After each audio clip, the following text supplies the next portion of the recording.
America's North Woods border region. Within this land of 10,000 lakes and miles of dense timber, a hideous creature is believed to lurk. The North Woods is probably one of the last frontiers in America. There's still a lot of places in this area that hasn't been set foot by man. Monsters and mysteries exist here because it is remote. Up in the North Woods, winters are long. In times of biting cold and isolation, a devouring monster is believed to come forth. It's terrorized native people for generations. Growing up, I was told, like, don't go outside, the Wendigo will get you.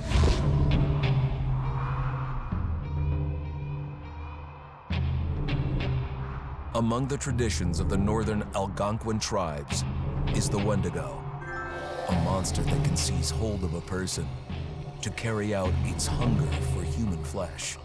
Many Native Americans fear even talking about this Wendigo, and even the mention of the name will let the Wendigo find out where you are, and it will open you up to be possessed by this Wendigo. The most famous case of a Wendigo possession took place in 1879. In the deep woods outside of Edmonton, Alberta. Swift Runner, a Cree Indian, was a trapper and a guide. He had left town the previous autumn with his wife, 6 children, and his mother.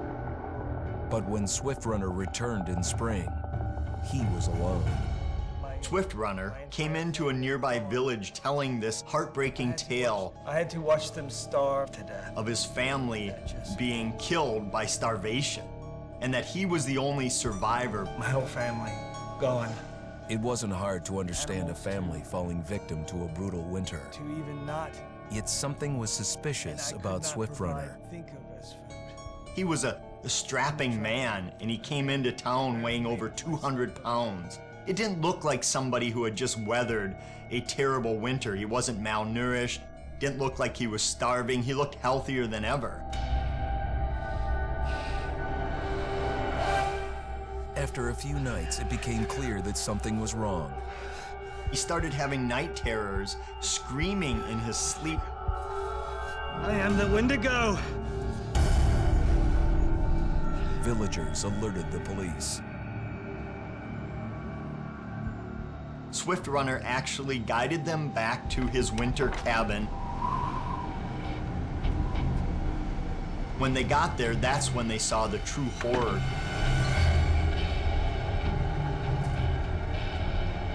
Human skulls were scattered around, many bones, some of which had been snapped in half, and the marrow inside had been drained.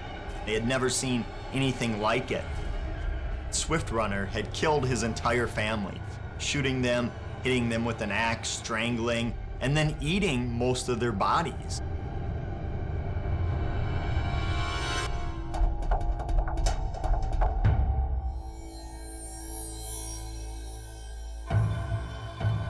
Right up until the moment the noose was on his neck, Swift Runner swore the evil spirit of the Wendigo had possessed him and twisted him into a cannibal killer. When he was on the gallows, Swift Runner himself said, "I am no longer a man.